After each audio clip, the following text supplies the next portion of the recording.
જે આ ગાયનો પગ છે, મતલબ શિવલિંગ તૂટી ગયું હતું, અડધું શિવલિંગ. જે આ ગાયનો પગ તમે જોઈ શકો છો મિત્રો, જે આ છે આ ગાયનો પગ છે, જે ટાઈમ પર પડ્યો હતો અને પડવાથી આ શિવલિંગનો આકાર આવો જ દેખાય છે મિત્રો. હેલો મિત્રો, કેમ છો? મજામાં? જય માતાજી, જય શ્રી કૃષ્ણ. હું છું આપનો કિરણ કુમાર. તો આ સાથે નવા એક વિડીયોમાં તમારા બધાનું સ્વાગત છે. તો આજે અમે વાત કરીશું મારા ગામની વાત. મારા ગામનું નામ ગહેજ કેવી રીતે પડ્યું, અને એક રાધાકૃષ્ણનું મંદિર છે, બહુ જૂનું અને જાણીતું. તો એ મંદિર વિશે આપણે વાત કરવાની છે આ વિડીયોની અંદર. તો વિડીયો કન્ટિન્યુ જોજો, મજા આવશે.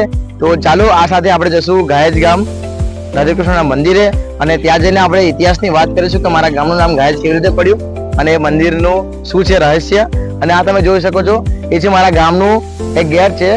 આ ગહેજ ગામનો ગેટ છે. તો ગહેજ ગામની આપણે વાત કરીએ તો ગહેજ ગામ ગુજરાતની અંદર વડોદરા જિલ્લાના પાદરા તાલુકાની અંદર, મતલબ પાદરા તાલુકાથી 2 કિલોમીટર ગહેજ ગામ આવેલું છે. તો ક્યારે પણ તમે આગળ આવો તો તમે ગહેજ ગામની અંદર જરૂરથી આવજો. તો ચાલો આપણે જશું મંદિર તરફ. તો વિડીયો કન્ટિન્યુ જોજો, મજા આવશે. તો જઈએ આપણે મંદિરની તરફ. તો મિત્રો, વિડીયો જોતા પહેલા અગર તમે મારા ચેનલની અંદર નવા છો તો મારી ચેનલને લાઈક, શેર અને સબસ્ક્રાઈબ જરૂરથી કરજો, અને બેલનું બટન જરૂરથી દબાવજો, જેથી કરીને હું નવા વિડીયો અપલોડ કરું તમને નોટિફિકેશન જરૂરથી મળે. તો ચાલો ગહેજ ગામ મંદિરની તરફ.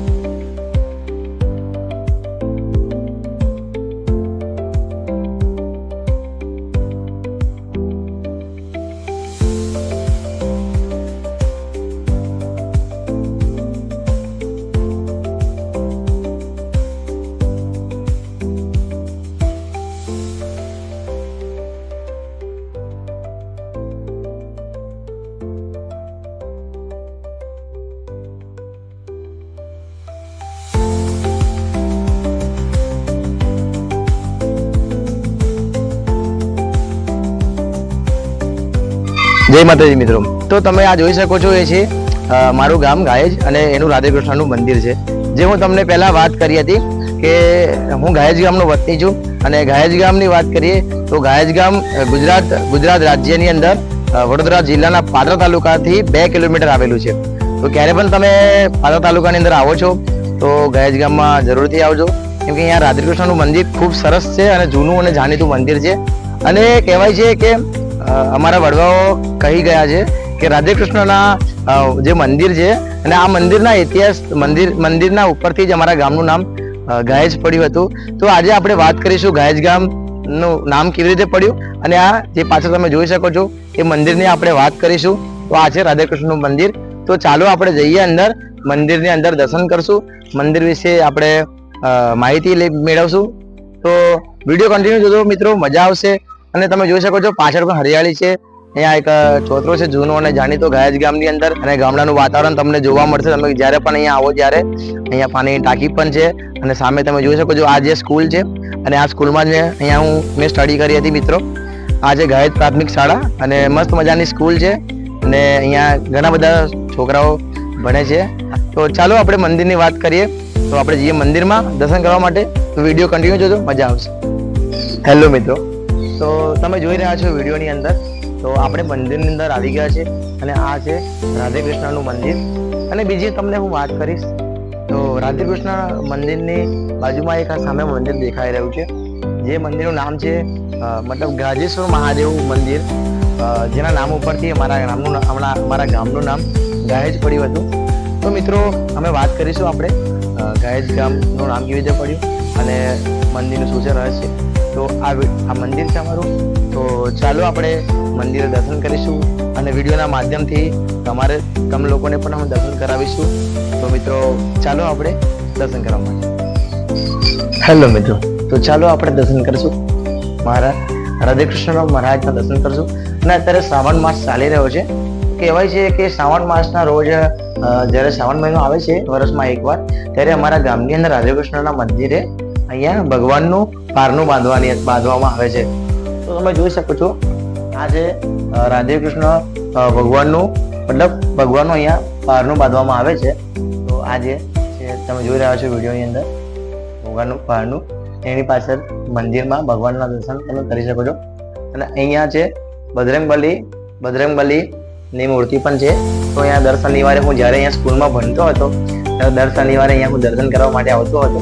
અને આ બાજુમાં એમની બાજુમાં હનુમાન ચાલીસા પણ લખેલી છે, જે હું દર શનિવારે જ્યારે પણ આવું ત્યારે અહીંયા હું વાંચતો હતો મિત્રો. તો આ ભારનું છે મિત્રો, દર શ્રાવણ માસ હોય ત્યારે અહીંયા ભારનું બાંધે છે. અને શ્રાવણ મહિનાના બધા જ દિવસોમાં અહીંયા ભજન કીર્તન પણ આ મંદિરે થાય છે. તો હવે આપણે જશું રાધે કૃષ્ણ ભગવાનના દર્શન કરવા માટે. તો મિત્રો હાલ તમે જોઈ શકો છો, આ છે રાધે કૃષ્ણ મહારાજનું મંદિર, જે હું તમને બતાવી દઉં 2 મિનિટ.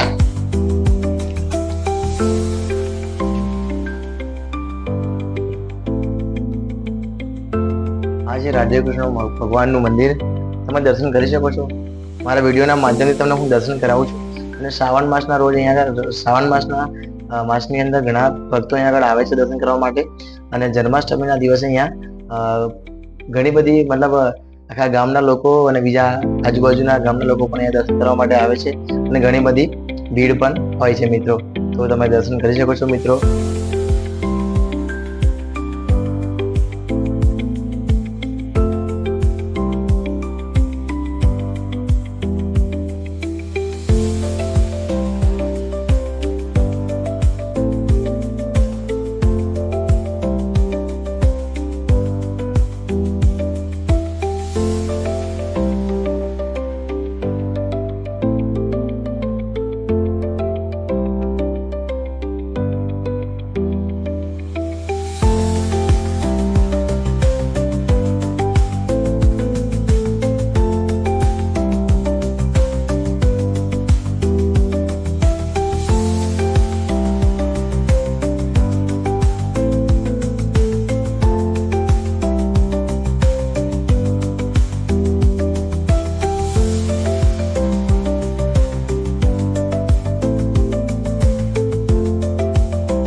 હા તો મિત્રો ફાઇનલી આપણે મંદિરમાં આવી ગયા છે.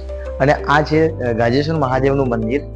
તો આ મંદિરના નામ પરથી અમારા ગાયજ ગામનું નામ ગાયજ પડ્યું હતું.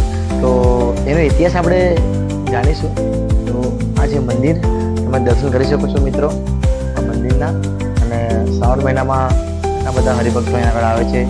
સોમવારે વધારે ભીડ હોય છે અહીંયા આગળ. હું જ્યારે સ્કૂલમાં ભણતો ત્યારે અહીંયા આગળ આવતો દર્શન કરવા માટે, કેમ કે સ્કૂલ અને મંદિર સાથે જ છે. તો મિત્રો હવે આપણે એના ઇતિહાસની વાત કરીશું કે ગાયજ ગામની અંદર શું એવો કિસ્સો બન્યો હતો અને કેવી રીતે આ મંદિરની સ્થાપના થઈ અને કેવી રીતે મારા ગામનું નામ ગાયજ પડ્યું. તો જાણીએ આપણે. હેલો મિત્રો, તો મિત્રો આપણે ગાયજ ગામની અંદર આ મંદિરની વાત કરતા હતા અને આપણે દર્શન પણ કરી લીધા મંદિરના. તો રાધે કૃષ્ણના મંદિરના મતલબ રાધે કૃષ્ણ ભગવાનના આપણે મંદિર દર્શન કરી લીધા. સાથે સાથે આપણે ગાજેશ્વર મહાદેવ જે અહીંયા શિવલિંગ છે એના પણ આપણે દર્શન કરી લીધા. તો હવે આપણે વાત કરીશું કે આ ગાયજ જે ગામ છે એનું નામ ગાયજ કેવી રીતે પડ્યું અને આ શું છે એનો ઇતિહાસ, અને આ ગાજેશ્વર મહાદેવનું જે મંદિર છે એનો શું છે ઇતિહાસ, તો એની આપણે વાત કરીશું. તો મિત્રો આજે આપણે વાત કરીએ તો આજથી 960 વર્ષ પહેલા અહીંયા ગોવાળિયા જે લોકો હતા, ગોવાળિયા ગાયો ચારતા હતા. એ ટાઈમ ઉપર ગોવાળિયા ગાયો ચારતા હતા અને સાંજનો સમય થાય એટલે ગોવાળ ગાયોને દોતા હતા, દૂધ કાઢતા હતા. તો એ સમય ઉપર બધી ગાયો દૂધ આપતી, પણ એક ગાય એવી હતી કે જે દૂધ આપતી ન હતી અને ત્યાંથી જતી રહેતી હતી. તો એને ગોવાળિયાને શંકા થઈ કે શું થયું છે, ગાય દૂધ કેમ નથી આપતી. તો ગાય ગઈ, મતલબ ત્યાંથી ગાય જતી રહી. તો એની પાછળ ગોવાળીઓ પણ આવ્યો. તો ગોવાળિયાએ જોયું તો ગાય માતા જે હતા એ જમીન ઉપર દૂધ આપતા હતા. તો આ જે વસ્તુ જોઈને ગોવાળિયા મતલબ ચકિત થઈ ગયું કે આ શું છે એમ. તો ગાય જમીન ઉપર દૂધ આપતી હતી. તેથી ગોવાળિયાએ નક્કી કર્યું કે ચાલો હું જમીન ખોદું. તો ગોવાળિયાએ જમીનનું ખોદકામ ચાલુ કર્યું અને ખોદકામ કરતા એમાંથી એને એક શિવલિંગ મળ્યું. મતલબ શિવલિંગ એને ગોવાળિયાએ જોયું ખોદકામ કરતા. તો શિવલિંગ શિવલિંગ બહુ વધારે વજન વાળું હતું અને એને બહાર કાઢતા બહુ ઘણું ઊંડું હતું. અને આ જ સમયે જે ગાય હતી, જે દૂધ આપતી હતી, એ ગાયનો એક પગ શિવલિંગ ઉપર પડી ગયો. અને શિવલિંગ ઉપર ગાયનો પગ પડવાથી શિવલિંગ ઉપર હજુ પણ એ ગાયનો પગનો આકાર કઈ આકાર બની ગયો, જે હજુ પણ આ મંદિરની અંદર સાક્ષાત જોવા મળે છે, જે તમે અહીંયા જોઈ શકો છો. જે તમે જોઈ શકો છો મંદિરનો આ જે દેખાય છે, આ ગાયનો પગ છે. શિવલિંગ તૂટી ગયું હતું, અડધું શિવલિંગ, જે આ ગાયનો પગ તમે જોઈ શકો છો મિત્રો. જે આ છે, આ ગાયનો પગ છે, જે ટાઈમ પર પડ્યો હતો અને પડવાથી આ શિવલિંગનો આકાર આવો જ દેખાય છે મિત્રો. તો મિત્રો આ શિવલિંગનો શિવલિંગનો આકાર ગાય માતાના પગ નીકળે થયો હતો. અને આજે પણ અત્યારે હાલ પણ અહીંયા તમને ગાયજ ગામમાં તમે આવો છો તો તમને ગાજેશ્વર મહાદેવના મંદિરની અંદર આ જોવા મળે છે. અને કહેવાય છે કે જે દૂધ ગાય આપતી હતી એ દૂધ સાક્ષાત આપણા શિવજી ગાજેશ્વર મહારાજ જે હતા, આપણા મહાદેવ, ગાજેશ્વર મહાદેવના જે ગાયનું દૂધ હતું એ ગાજેશ્વર મહાદેવના શિવલિંગ ઉપર સાક્ષાત પડતું હતું. અને એ ગાયના નામ ઉપરથી આજે અમારા ગામનું ગાયજ ગામ પાડવામાં આવી રહ્યું છે. તો આ તો અમારા ગાયજ ગામનું રહસ્ય કે ગાયજ ગામનું નામ કેવી રીતે પાડવામાં આવ્યું હતું. તો એ જે ગાય દૂધ આપતી હતી એનું શિવલિંગ ઉપર પગ પડવો અને સાક્ષાત જે દૂધ જે પડતું હતું તે ગાજેશ્વર મહાદેવના શિવલિંગ ઉપર પડતું હતું. અને જે અત્યારે પણ અહીંયા મંદિરે સાક્ષાત છે, હાજર છે મહાદેવ. તો એના કારણે અને ગાયના લીધે આજે અમારા ગામનું નામ ગાયજ પાડવામાં આવ્યું હતું મિત્રો. તો આ છે આ ગાયજ ગામનો ઇતિહાસ અને આ છે મંદિર અને આ છે એનું શિવલિંગ, તમે અત્યારે પણ જોયું છે. તો મિત્રો જ્યારે પણ તમે ગાયજ ગામની અંદર આવો છો તો મહાદેવના દર્શન કરવા અને સાથે સાથે રાધેકૃષ્ણનું પણ અહીંયા મંદિર છે. નામ તો રાધેકૃષ્ણનું મંદિર છે, પણ તો તમને 2-3 એવા ભગવાનના મૂર્તિ છે જે તમને અહીંયા દર્શન કરવાનો લાભ મળશે. તો મિત્રો તમે જ્યારે પણ તાલુકો પાદરા, એટલે વડોદરા જિલ્લાનો પાદરા તાલુકો, તમે જ્યારે પણ અહીંયા આવો છો તો ગાયજ ગામમાં જરૂરથી આવજો અને રાધેકૃષ્ણના મંદિરે આવી અને દર્શન જરૂરથી કરજો, કેમ કે અહીંયા શિવજી મહારાજ હજુ પણ પ્રગટ થાય છે. અને તો મહાદેવ હર મિત્રો, જય રાધેકૃષ્ણ. હા તો મિત્રો તમને મારો વિડીયો ગમ્યો હોય તો વિડીયોને લાઈક, કોમેન્ટ, શેર અને સબસ્ક્રાઇબ જરૂરથી કરજો. અને આવા વિડીયો જોવા માટે મારી ચેનલને સબસ્ક્રાઇબ કરો મિત્રો. અને હું છું તમારો કિરણ કુમાર. તમારા માટે આવી ઘણી બધી ઐતિહાસિક સ્થળો અને ઐતિહાસિક ધાર્મિક સ્થળો અને ઘણા બધા એવા પિક્ચર શૂટિંગ જ્યાં થાય છે એના લોકેશનો હું તમને બતાવીશ મિત્રો. તો તમને મારો વિડીયો ગમ્યો તો લાઈક, કોમેન્ટ, શેર કરો. તો મળીએ આપણે નવા વિડીયો સાથે. ત્યાં સુધી જય માતાજી, જય શ્રી કૃષ્ણ, જય હિન્દ, જય ભારત. મળીએ.